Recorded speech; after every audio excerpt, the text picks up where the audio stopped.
नसीर। माशाअल्लाह ला हौला वला कुव्वता इल्ला बिल्लाहिल अलिय्यिल अज़ीम। औज़ु बिल्लाहि मिनश शैतानिर रजीम। बिस्मिल्लाहिर रहमानिर रहीम।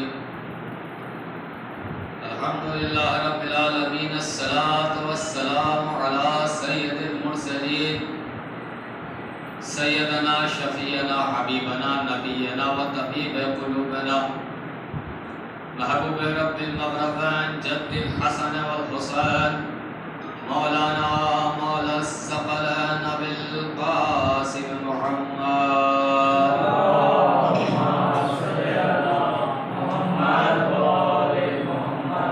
व आलिहि तय्यबीन अत्ताहिरीन अल मासूमीन अल मुंतखबीन अल मुंतजबीन अल मज़लूमीन व लअनल्लाहु अला अदाइहिम अजमईन व लअनल्लाहु अला ग़ासिबीन हुकूक़िहिम व लअनल्लाहु अला मुनकिरीन फ़ज़ाइलिहिम व मसाइबिहिम व शुजाअतिहिम व सख़ावतिहिम व शराफ़तिहिम व जलालतिहिम व विलायतिहिम व इनायतिहिम व अतशिहिम अजमईन।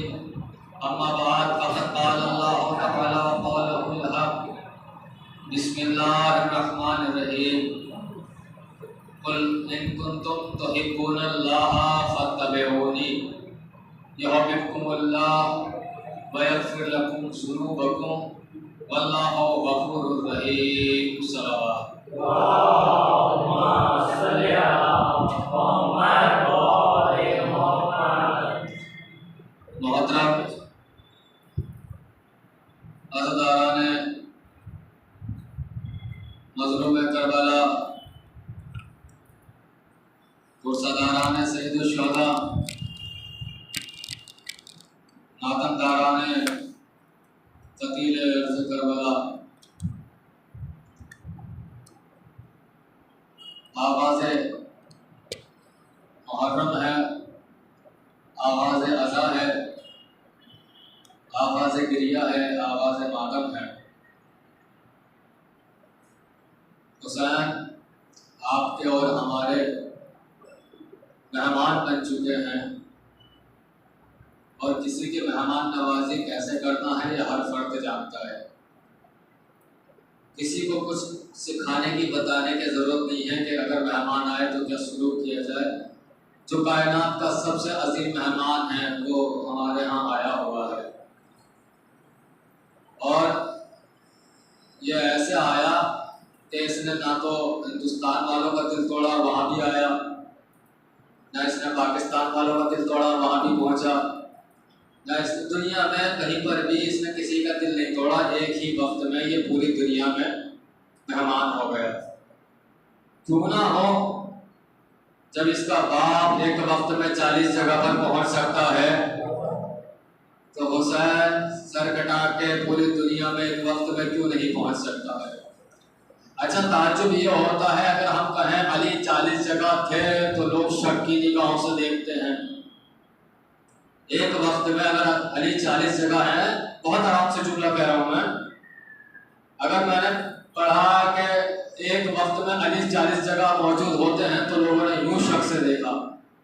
अच्छा ये बताइए, अली बादशाह है, मलकुल मौत कौन है इनका? गुलाम है ना। तो गुलाम के बारे में तो एतकाद यह है कि मलकुल मौत एक वक्त में 1000 जगह पहुंच सकता है। जो बादशाह है क्या वो एक वक्त में 40 जगह पर नहीं पहुंच सकते? कमाल है ही नहीं कि वो 40 जगह पर पहुंचे। ये कोई कमाल की बात नहीं कि वो 40 जगह पर पहुंचे, बल्कि शुक्र करो कि 40 ने बुलाया था। 40 ने बुलाया था। अगर 1000 बुलाते तो अली 1000 जगह एक ही वक्त में होता। कुरान की आयत आपके सामने, कुल इन कुंतुम तुहिब्बूनल्लाह फत्तबिऊनी युहिब्बुकुमुल्लाह व यग़फ़िर लकुम ज़ुनूबकुम वल्लाहु गफ़ूरुर रहीम। ऐ रसूल, इनसे कह दीजिए कि अगर ये मुझसे मोहब्बत करते हैं, अल्लाह से मोहब्बत करते हैं, तो कहिए ये आपका इत्तिबा करें, कहिए मेरा इत्तिबा करें। और रसूल का इत्तिबा करने का नतीजा यह होगा कि अल्लाह की मोहब्बत करेगा, तुम्हारे गुनाहों को बख्श देगा, क्योंकि वो बख्शने वाला है, रहम करने वाला है, कर दी थी। आज कुछ बातें तो यानी पता चला अगर अल्लाह से मोहब्बत का दावा करता हो तो रसूल का इत्तिबा लाज़मी है, रसूल का इत्तिबा जरूरी है। जब तक कि रसूल का इत्तिबा ना होगा अल्लाह से मोहब्बत बेबुनियाद होगी, सिर्फ कागजी मोहब्बत होगी, सिर्फ तहरीरी मोहब्बत होगी, दिली मोहब्बत ना होगी अल्लाह से। जब तक कि रसूल और आले रसूल का इत्तिबा ना किया जाए, उनकी इताअत ना की जाए, उनकी फरमाबरदारी ना की जाए। अब मोहब्बत के कुछ उसूल होते हैं, उसूल ये होते हैं कि जिससे हम मोहब्बत करते हैं फिर वो जो कहे उस पर अमल करना पड़ता है। ये तरीका होना चाहिए ना कि जिससे हम मोहब्बत करते हैं उसने जो कहा उस पर अमल करना चाहिए। अब अगर अल्लाह से मोहब्बत कर रहे हैं तो अल्लाह के बताए हुए अहकाम पर अमल क्यों नहीं कर रहे हैं? हमको चाहिए कि अल्लाह के बताए हुए अहकाम पर अमल करें। अल्लाह ने कितने अहकाम हमें बताए हैं और ये उसकी करीबी नहीं है तो क्या है? उसने कहा छोटे छोटे अमल करो, बड़ी बड़ी जज़ाएं लेकर जाओ। पर किसी को मुस्कुराकर देखना, किसी मोमिन को मुस्कुराकर देखना, ये छोटा सा अमल है, बहुत बड़ी जज़ा है ना। रास्ते का पत्थर हटा देना छोटा सा अमल है, बहुत बड़ी जज़ा है। ये छोटे छोटे भी अमल करोगे तो बहुत बड़ी बड़ी जज़ाएं मिलती जाएंगी। कुछ बातें कल पढ़ दी थी, आज कुछ बातें मकसद अहलबाद के एतबार से पढ़ना चाहता हूँ। पहले नंबर पे जो बयान करना चाह रहा हूँ उसका नाम है एहसान, यानी एहसान। अहलबाद अलैहिस्सलाम का इरशाद है, अहलबाद फरमाते हैं कि एहसान किया करो, एक दूसरे पर एहसान किया करो। अच्छा नहीं माननी तो ना मानो, कम से कम कुरान की तो बात मान लो। कुरान क्या कह रहा है? हल जज़ाउल एहसान इल्ला एहसान। क्या एहसान का बदला भी एहसान के अलावा कुछ हो सकता है? यानी पता चला कुरान ने हमको दर्श दिया है अगर कोई तुम पर एहसान करे तो बदले में तुम भी उसके पर एहसान करो। उससे कम एहसान नहीं होना चाहिए, उससे ज्यादा या उसके बराबर एहसान होना चाहिए। तो एहसान हमारी जिंदगी में इतना जरूरी है। अब अगर किसी ने हम पर एहसान कर दिया है तो उसका बदला जरूर दिया जाए, मगर कुर्बान हो जाइए मौला के जिक्र पर, कुर्बान हो जाइए मौला के इरशाद पर, कुर्बान हो जाइए मौला के एक एक कौल पर। मौला फरमाते हैं जिस पर एहसान करो उसके शर से महफूज रहो। तो चाहे आपकी मैं लेकर आ रहा हूं आपको, जिस पर एहसान करो, जमाना बड़ा खराब है ना। आप जिस पर एहसान करेंगे वही आपकी मुखालफत करेगा, जिस पर एहसान करेंगे वही आपका दुश्मन बनेगा।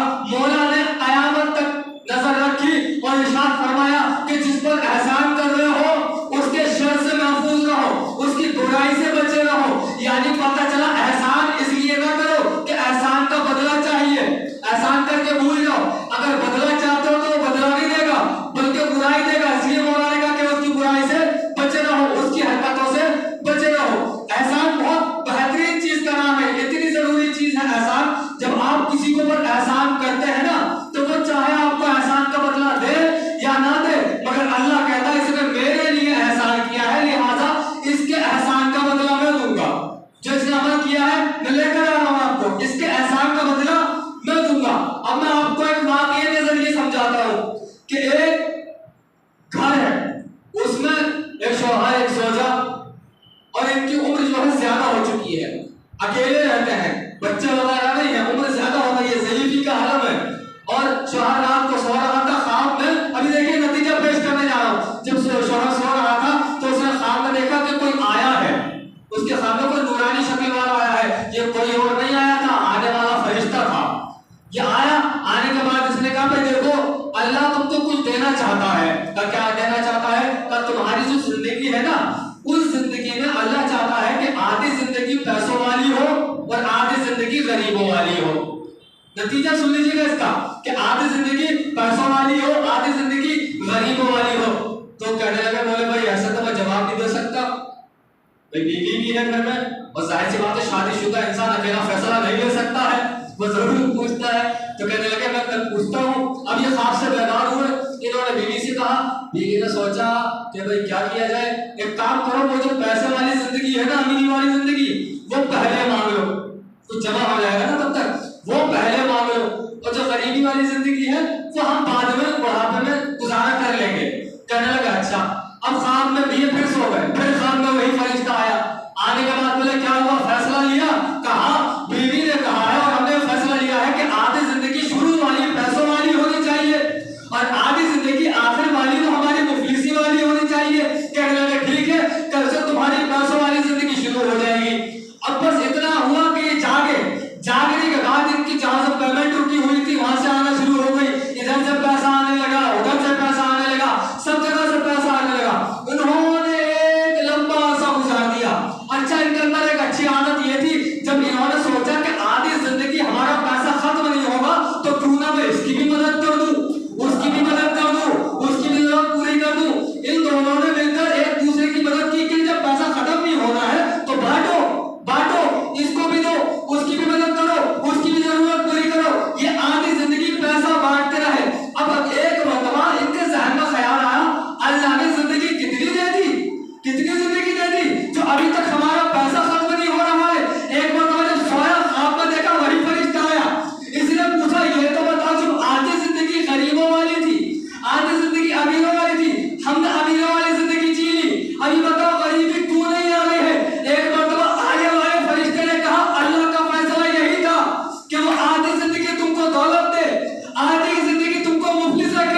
या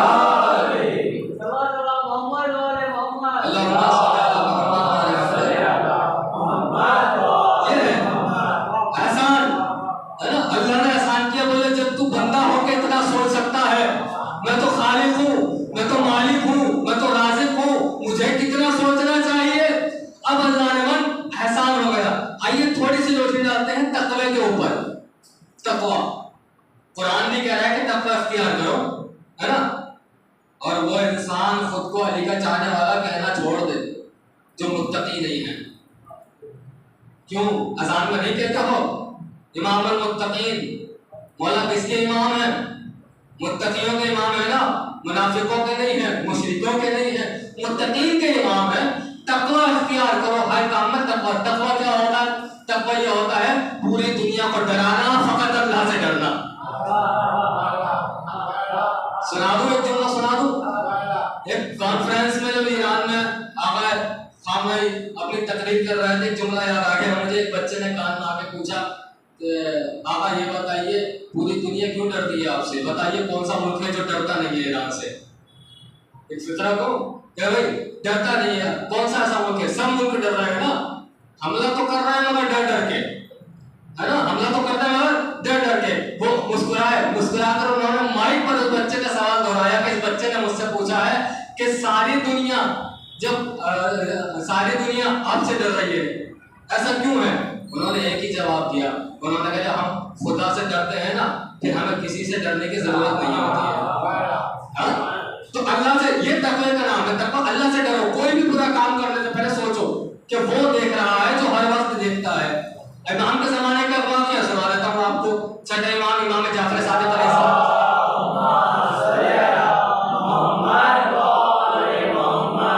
अच्छा, ये बड़ी मुसीबत है साहब, जिसने बड़ी दाढ़ी रखी है वो मुत्तकी है, जो हमामे लगा कर आ गया वो मुत्तकी है, जिसके पजामे ऊपर सरक रहे हैं वो मुत्तकी है। ठीक है, ये मुत्तकी होते हैं। ये इनको मुत्तकी दुनिया मान लेती है। जो असल मुत्तकी है उनको मुत्तकी नहीं मानती है, उनको परहेजगार नहीं मानती है दुनिया। अब वही इमाम के जमाने में था, एक शख्स बड़ा मशहूर है, अरे बड़ी अच्छी नसीहत करता है, 4 लोगों को लेके बैठ जाता है और समझाता है ऐसा नहीं, ऐसा करो, ऐसा नहीं, ऐसा करो, ऐसा नहीं, ऐसा करो। इमाम ने कहा भाई इमाम तो मैं हूँ, ये कौन आ गया? अच्छा, घेरना पड़ेगा इसको। अब ये बड़ा मशहूर था लोगों में, जैसे आजकल लोग इंटरनेट पे 2-3 किताबें पढ़ के मशहूर हो जाते हैं। कभी मदरसे का मुंह नहीं देखा उन्होंने, वो मशहूर हो गए। तो ऐसे ही वो था कि उन्होंने 2-3 चीजें रट ली और वो मशहूर हो गया। लोग उसकी बड़ी इज्जत करते थे। अब हज़रत इमाम ने कहा एक दिन इसको देखना पड़ेगा, ये है कौन? इमाम गए, क्या देखा कि बाजार में एक जगह कुछ लोग बैठे हुए हैं और इमाम दूर से खड़े रहे, देखते रहे। बीच में वो बैठा है, लोग उसको घेर कर बैठे हुए हैं और वो कुछ बोल रहा है, लोग उसकी बात सुन रहे हैं। उसकी तकरीर खत्म हुई, उठकर चले गए सब लोग। इसने सोचा मैं भी क्यों बैठा रहूं, ये भी उठकर चला। सब इसको छोड़कर चले गए। मगर इमाम ने कहा नहीं, आज मैं हकीकत का पता लगाऊंगा। इमाम जानते थे हकीकत क्या है, मगर मौलवी को बताना था ना कि अपनी तारीफ में ये लिखो। तो इमाम उसके पीछे पीछे, वो सोच रहा मुझे कोई नहीं देख रहा है, मगर इमाम देख रहा था। जब तुम इमाम की नजर से नहीं बच सकते तो खुदा की नजर से क्या बचोगे? इमाम देख रहे थे, है ना। अब वो चला, अभी कर रहा था मुत्तकीयों वाली बात, परहेजगारों वाली बात। अब ये चला, चलने के बाद ये आगे बढ़ा, एक खाने के होटल पर पहुंचा। बोला भाई ये सालन कितने का है, वो सालन कितने का है? बोले इतने का, इतने का। होटल के मालिक का जरा सा मुंह घूमा, इसने हाथ बढ़ाया, 2 रोटियां चुराई। ये जो अभी तकरीर कर रहा था ना, अभी जो दर्स दे रहा था, इसने 2 रोटियां चुराई, हवा के दामन में रखी। अच्छा कुछ नहीं चाहिए, वहां से चला। इमाम फिर इसको देखते रहे, बोले नहीं, रोका नहीं इमाम ने। इमाम देखते रहे इसको। अब ये आगे बढ़ा, एक फल वाले के ठेले पर पहुंच गया, उसकी रेहड़ी लगी हुई थी, वहां पहुंच गया। वहां उसको बातों पर लगाया, 2 अनार चुराए, वो भी हवा के दामन में रख लिए। इमाम फिर भी देखते रहे। अब सुनिए, ये आगे बढ़ा, इसने देखा जरूरतमंद बैठा हुआ है, फटे कपड़ों वाला, गरीब मांगने वाला बैठा हुआ है। उसने रोटियां निकाली, उसको दे दी, अनार निकाले, उसको दे दिए, बिल आया था चुरा गए, उसको दे दिए। अब जैसे इमाम ने उसको ये अमल करते हुए देखा, इमाम ने उसका आवाज दी उसके बाप के नाम से, उसको पुकारा। अब वो एकदम पलटा और पलटने के बाद पूछा आप कौन है? कहा मुझे नहीं जानते हो, मैं जाफर हूँ। कहा इसका मतलब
इसलिए है कि इनसे पूछा जाए, इन्हें को गालियां देते हो, इन्हीं पर तबर्रा करते हो, तुम्हें शर्म नहीं आती? तुम कहते हो इनका माजरा ही समझ में नहीं आता। ये जो दुश्मन उलमा है इनका माजरा समझ नहीं आता। ये कहते हैं सैयद अगर शराबी भी है तो उसका एहतराम करो, ये सैयद अगर शराबी भी है तो उसका एहतराम करो, ये मानते हैं। तो ये बताओ ये उलमा सैयद नहीं है, आगा सिस्तानी सैयद नहीं है, आगा खानदानी सैयद नहीं है, तो इनका एहतराम कहाँ गया है? इनका एहतराम तो लाख दर्जा ज्यादा है। तो अज़ामान इन चीजों पर ख्याल रखें, लोगों को बहकावे में ना आए, दरमियाना रवैया इख्तियार करें, न बिल्कुल पीछे न बिल्कुल आगे। तो ये हो गई एहसान की बात। एक चीज और है बड़ी जरूरी जो हमको निकालनी है, उस चीज का नाम पता क्या है? तकब्बुर, गुरूर, अना, मैं हूं, मैं ही हूं, मेरे अलावा कोई नहीं है, मैं नहीं होता तो मजलिस नहीं होती। जब तू नहीं था तब भी मजलिस थी, मैंने मुस्कुराया, मैं नहीं होता तो मजलिस नहीं होती। किसके बस की बात थी जुलूस निकाल लेता? मैं बताऊं किसके बस की बात थी? अब्बास के बस की बात थी, वो निकलवाते। तू कौन होता है कि मैं नहीं होता तो ये हो जाता, मैं नहीं होता तो हो जाता? शुक्र मना कि तेरे जरिए बीबी ज़हरा तुझसे खिदमत ले रही है ना? ये अपना तकब्बुर छोड़। कैसा हुसैनी है तू, कैसा वफादार है तू कि तेरा तकब्बुर अपनी नहीं जा रहा है। देखिए तकब्बुर से बच के रहिए। तकब्बुर वाला ये सोचता है मैं सबसे बड़ा हूं, मगर अल्लाह की लाठी पे आवाज होती है, जो लाठी होती है ना आवाज नहीं होती, फकत दर्द होता है, तकलीफ होती है। कैसे? सुनिए, मंसूर दवानवी, अल्लाह लानत करे इस पर, दुश्मन अलामत है ये मंसूर दवानवी, छठे इमाम का कातिल है। अरे मंसूर दवानवी बैठा हुआ है अपने दरबार में, सबकी निगाहें झुकी हुई है, सबकी निगाहें झुकी हुई है। तो बादशाह है, कौन किसके बस की बात है कि निगाह उठा के देख ले? कोई नहीं देख सकता ना। अब अज़ामान एक मक्खी उड़ती हुई आई। मैं यहाँ पर एक बहुत बड़ा जुमला कहूंगा इंशाल्लाह। एक मक्खी आई, दरबार में दाखिल हो गई, कभी यहाँ बैठे, कभी यहाँ बैठे, कभी वो यूं मारे, कभी यूं मारे। वो परेशान एक मरतबा इमाम की तरफ देखा और कहा आप तो सब जानते हैं ना, तो बताइए इस मक्खी का फायदा क्या है? अल्लाह ने इस मक्खी को क्यों पैदा किया? ना तो इससे हमें कुछ फायदा हो रहा है ना रिस्क दे रही है, इस मक्खी को क्यों पैदा किया? इमाम ने फरमाया तुझ जैसे सरफिरों का तकब्बुर तोड़ने के लिए। क्या मतलब? का मतलब यह है नजर उठा के देख, सबकी निगाहें झुकी हुई है, सब तुझसे डर रहे हैं, ये मक्खी तुझसे नहीं डर रही है। देखिए ना अल्लाह का निजाम क्या है? अल्लाह का निजाम यह है कि जितनी बड़ी ताकत होती है उतनी छोटी चीज को भेज के बदला लेता है। भाई बड़े बड़े पहलवानों को छोटी छोटी चीज के जरिए मारा है, छोटी छोटी चीज के जरिए नमरूद को मारा, मच्छर के जरिए तालूत को मारा, पत्थर के जरिए अब्राहा को मारा, कंकर के जरिए यतीम को मारा, असगर के जरिए।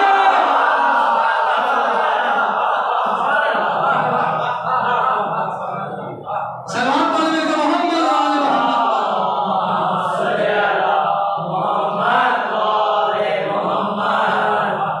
जितनी बड़ी ताकत होगी अल्लाह उतनी छोटी चीज भेजेगा उसका तकब्बुर तोड़ने के लिए। आखिरी मरहले में आ रही है मजलिस, जितनी बड़ी ताकत होगी उतनी छोटी चीज। ऐलान ये चीजें इमाम हुसैन के तुलाबा के अंदर तो नहीं होती है, तकब्बुर, अना, जो भी हूं मैं हूं, मेरा अलावा कोई नहीं, ये चीजें तो नहीं होती हैं। बल्कि हम तो इमामों के मानने वाले हैं। और हमारे नबी इमाम को क्या कहते हैं?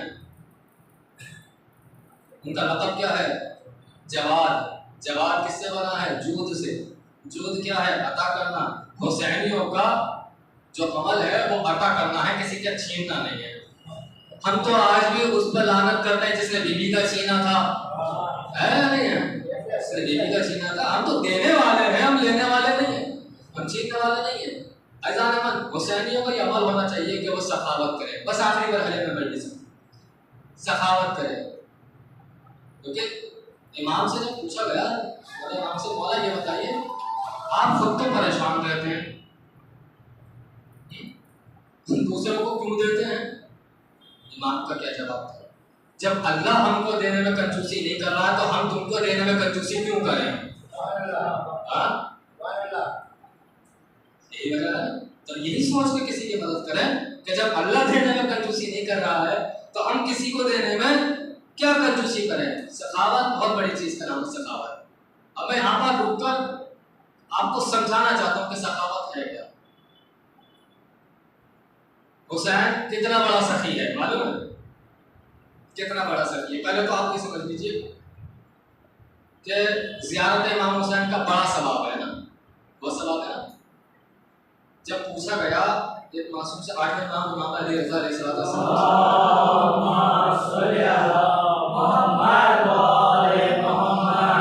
जब पूछा गया कि मौला ये बताइए, अच्छा उसने उससे पहले ये सुना था कि हुसैन के कब्र की ज़ियारत करना 70 हज का सवाब है, उसने ये सुना था। कंफ्यूज, मशकूक। एक ज़ियारत 70 हज, ये तो नहीं हो सकता। 70 हज का सवाब कोई बात होती कि तो होती, एक हज बोल दो, 10 हज बोल दो, 70 हज। ये इमाम के पास आया, इमाम से बोला आपके जद की ज़ियारत करने का कितना सवाब है। इमाम ने कहा 1 हज। बहुत तवज्जो से सुनिएगा। इमाम ने कहा 1 हज, बोले 1 हज। इमाम बोले 2 हज, बोले 2 हज। इमाम बोले 3 हज, हाँ 3 हज। वो बार बार अपना सवाल दोहरा रहा था और इमाम हज बढ़ा रहे थे। 10 हज, 20 हज। क्या मसला है, 1 हज का भी सवाब मिलता है, 70 हज का भी सवाब मिलता है। समझे कैसे? समझिए ऐसे कि अल्लाह का शुक्र है कि आज सहूलतें हैं, सब ज़ियारत के लिए जा रहे हैं, है ना। दुआ कीजिए मेरा भी रबीउल अव्वल में इंशाअल्लाह ये आदाब पूरा है, तो दुआ कीजिए कि कोई तरह किसी तरह की कोई रुकावट ना हो इंशाअल्लाह। तो आप सबकी दुआओं की वजह से ही जा रहा हूँ मैं। अब जब इरादा कर लिया है तो जाना लाज़मी। कल क्या पढ़ा था कि जनाब अबू ज़र के दिल में ज़ियारत का ख्याल आ गया, तो इरादा कर लिया है तो मुश्किलात को ना देखो, अब गुजर जाओ। तो उसने 70 हज, 1 हज, 2 हज, 70 हज, ये मसला समझ में नहीं आया। या तो सबको 1 हज का सवाब मिलता या सबको 70 हज का सवाब मिलता। तो देखिए हम तो जाहिर सी बात है बहुत कमजोर से लोग हैं, हम पैदल तो नहीं जाएंगे, हम लोग जाएंगे फ्लाइट से। यहाँ से हमको हैदराबाद, चेन्नई, बेंगलुरु, दिल्ली, जहाँ से भी फ्लाइट है वहां तक तो हमको ट्रेन में जाना है, ये जैसे भी फ्लाइट से जाना है, जैसे भी यानी सुकून से जाना है, ठीक है ना। सुकून से जाना है तो मुझको सवाब मिलेगा नहीं मिलेगा? करबला जाने का मिलेगा ना। जो लोग पहले जमाने में ऊँटों पे बैठ के जाते थे, क्या उनका मेरा सवाब बराबर है? जिन लोगों को दिखता नहीं है, क्या उनका मेरा सवाब बराबर है? पता चला यहाँ सवाब अमल, यहाँ पर जो तकलीफ है, जितनी ज़ियारत में तकलीफें बढ़ती चली जाएंगी उतना सवाब बढ़ता चला जाएगा। जो जितनी मुश्किलात का सामना करते हुए भी ज़ियारत पे जाएगा, देखिए मैं समझाना चाह रहा हूँ आपको, सखावत की तरफ लेके आना चाह रहा हूँ, उतना सवाब बढ़ता चला जाएगा। सखावत के मामले में सुन लीजिए, एक वाक़या पढ़ता हूँ बहुत जल्दी से, कि बादशाह को शौक होता है कि हम शिकार पर जाएं और शिकार करें और अपने कुछ चंद साथी भी लेकर जाते हैं। यही हुआ, एक बादशाह है जो अपने चंद साथियों को लेकर गया।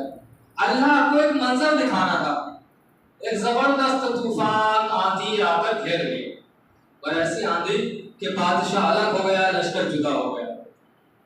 धीरे धीरे धीरे धीरे दिन रात में तब्दील होने लगा, अंधेरा छाने लगा।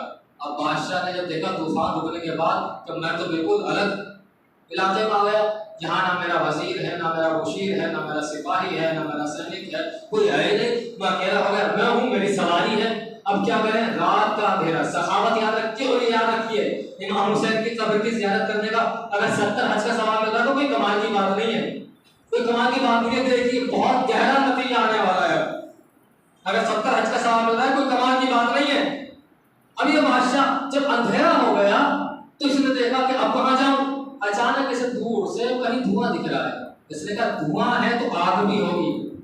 अब ये करीब गया तो एक कच्चा सा मकान देखा, लकड़ियों का बना हुआ, पत्तों का बना हुआ, और यहाँ पहुंचा। जाने के बाद देखा कि एक ज़ईफ़ा है और ये वहाँ उसने तब्दुल बात किया और कहा कि मैं फला जगह का बादशाह हूँ। और ये इमाम से भी सवाल किया गया था, खुद इमाम ज़माना अज्जलल्लाहु ताला फरमाए।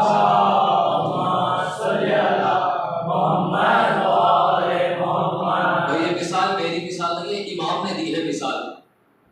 इमाम दे रहा है, मैं तो नकल कर रहा हूँ, मैं बता रहा हूँ जैसा इमाम ने बताया वैसा मैं आपको बता रहा हूँ। इमाम फरमा रहे हैं सब कि वो बादशाह वहां पहुंचा, उसने जाके तत्तुलबाब किया और तत्तुलबाब करने के बाद कहा कि मैं ऐसे ऐसे इलाका का बादशाह हूँ और मैं यहाँ रात बिता सकता हूँ, उजाला हो तो ही मैं अपने सल्तनत की तरफ वापस चला जाऊंगा। उसने कहा मेहमान नवाजी हमारा फर्ज है, आप आइए, रात को रुकिए, आप सुबह को चले जाना, मैं आपके लिए कुछ इंतजाम करने की कोशिश करूंगी। बोले मुझे भूख लग रही है, प्यास लग रही है, क्या करूँ? कभी पीने के लिए पानी तो नहीं है, एक बकरी है, याद रखिए बकरी है, और उसका दूध मैं तुमको दे सकती हूँ, पानी तो नहीं है, पी लो। बकरी का दूध दूल्हा और उसके सामने पेश कर रहे थे। 1 घंटा 2 घंटा गुजरे, बोले भैया भूख बर्दाश्त नहीं होती, अब क्या किया जाए? इस ज़ईफ़ा ने कहा कि देखो मेहमान नवाजी मेरा फर्ज है, आए हो तो खाली हाथ तो नहीं जाओगे, इस बकरी के अलावा कुछ नहीं है, यही ज़िबा कर देती हूँ और तुम्हारे लिए भून कर पेश कर देती हूँ। पहले बकरी का दूध पिया, 1-2 घंटे के बाद वही बकरी भून के खा ली, है ना? ये बताइए उस ज़ईफ़ा के पास सारा सरमाया क्या था? वही एक बकरी थी ना, सिर्फ वही एक बकरी थी ना, वही सरमाया था। अब अज़ीज़ जान, यहाँ पर मैं रोकना चाहता हूँ, लोग परेशान है ना कि हुसैन की कब्र की ज़ियारत करने पर 70 हज का सवाब कैसे मिलेगा? अब इमाम जिसको ये मिसाल दे रहे थे ना, इमाम ने पूछा बता उस ज़ईफ़ा का असासा क्या था, सहारा क्या था, सरमाया क्या था? सुनने वाले ने कहा मौला फकत एक बकरी थी। कहा अच्छा, उसने सारी बकरी उसको कुर्बान कर दी। कहा मौला सारी बकरी उसको कुर्बान कर दी, तब फिर क्या हुआ? हुआ क्या? सुबह नमूदार हुई, बादशाह अपने महल की तरफ चलने लगा। एक मरतबा ज़ईफ़ा से कहा ज़ईफ़ा तूने बड़ा ख्याल रखा, मुझे खाना खिलाया, अपनी बकरी कुर्बान कर दी, फला जगह आना, मेरी हुकूमत है, मेरी बादशाहत है, जो चाहे मांग लेना, मैं सब कुछ दे दूंगा। इमाम ने पूछा अब अगर ये ज़ईफ़ा उसकी हुकूमत मांग ले तो क्या देगा या नहीं देगा? क्या देना पड़ेगी? क्या किस लिए? क्या इसलिए क्योंकि जो कुल सरमाया था इस बादशाह को दे दिया गया। अब बादशाह पे वाजिब है जो बुढ़िया मांगे देना पड़ेगा। हुसैन ने करबला के मैदान में सारा सरमाया खुदा पर लुटा दिया। अब खुदा चाहे तो 70 हज नहीं 70,000 हज का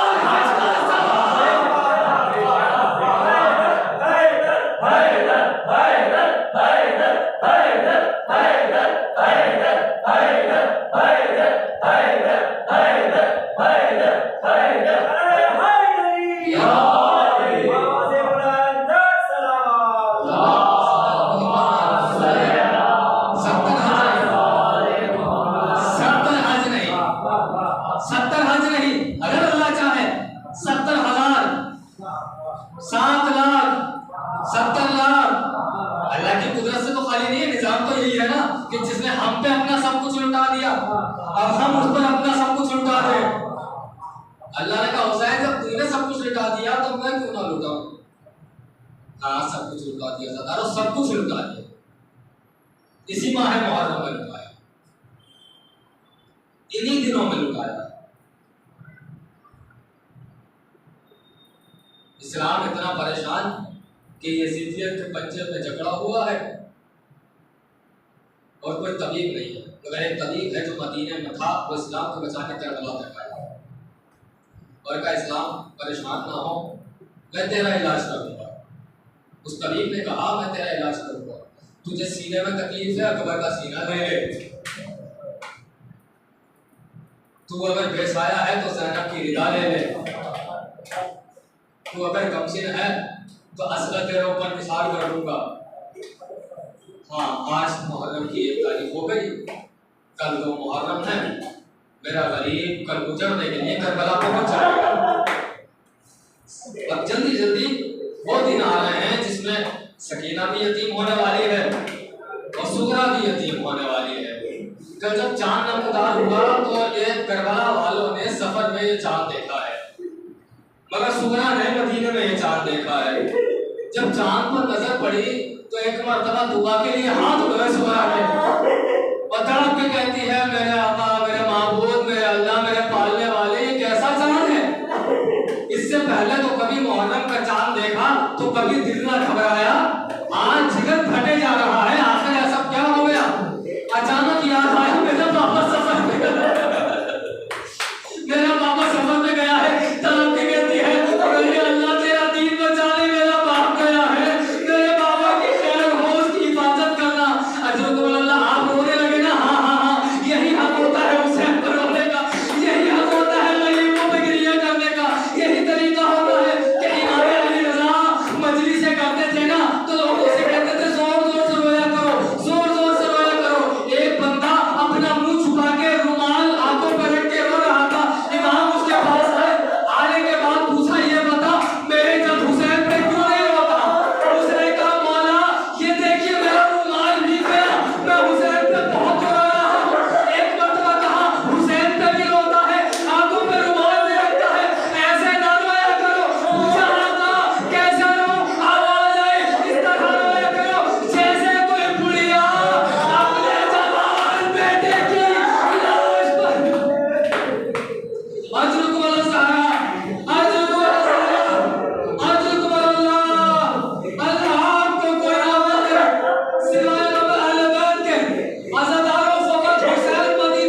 सवाल करना चाहता हूँ, एक माँ के दिल में अपने बच्चे के लिए कितनी मोहब्बत होती है? तो जवाब आएगा मौलाना, कोई भी माँ की मोहब्बत बयान नहीं कर सकता। एक आम मामूली माँ अपने बच्चे से मोहब्बत करती है, उसका कोई जवाब नहीं दे सकता कि वो कितनी मोहब्बत करती है अपने बच्चे से। अर्जुन ज़हरा एक बीवी है, उसका एक बेटा है, माँ भी अज़ादार है, बेटा भी अज़ादार है। ये वाकया हमारे जौनपुर यूपी का है, हमारे ही बराबर का, हमारे जौनपुर के बराबर जौनपुर है यूपी में, वहाँ का वाकया है।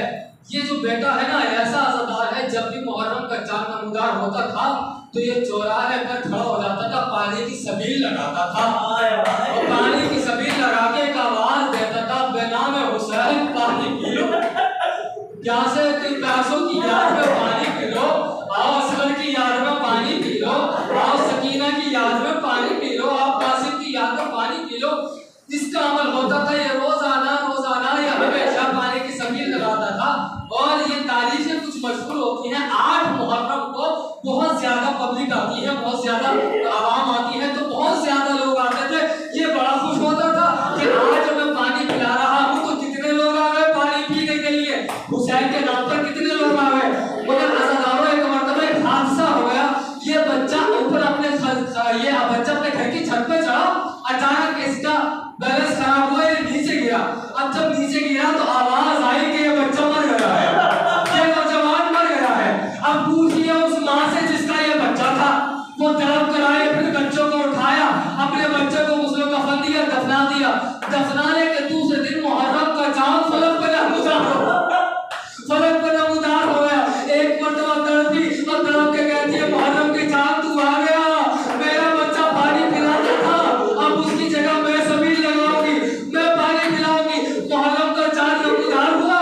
अब एक मुहर्रम से इसका अमल शुरू हो गया कि अपने बेटे की तरह आवाज लगाती थी, हुसैन के नाम पर पानी पी लो, सकीना के नाम पर पानी पी लो, असगर के नाम पर पानी पी लो।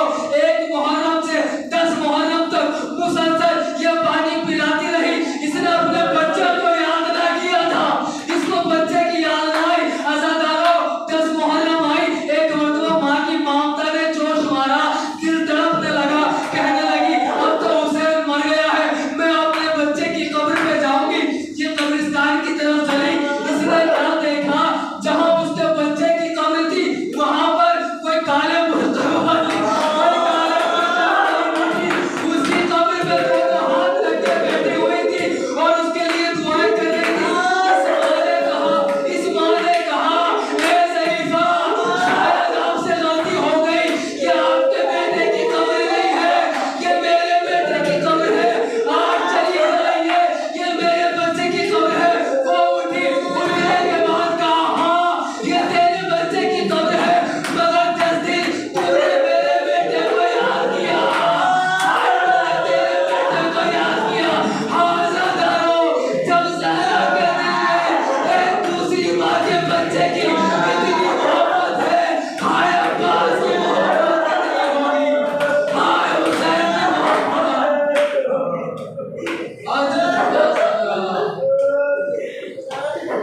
अला लानतुल्लाह अला अक़ाबिस सालिमीन, इन्ना लिल्लाहि व इन्ना इलैहि राजिऊन।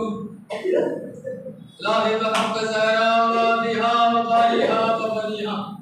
परवरदिगारा हमारे इस मुख्तसर से ज़िक्र खैर मजलिस आज़ा को कबूल फरमा, इसके सत्ते में हमारे तमाम गुनाहों को बख्श दे। परवरदिगारा हमारी आंखों से निकलने वाले इन आंसुओं को रुमाल सैयदा को जगह जाए, हमारे इन आंसुओं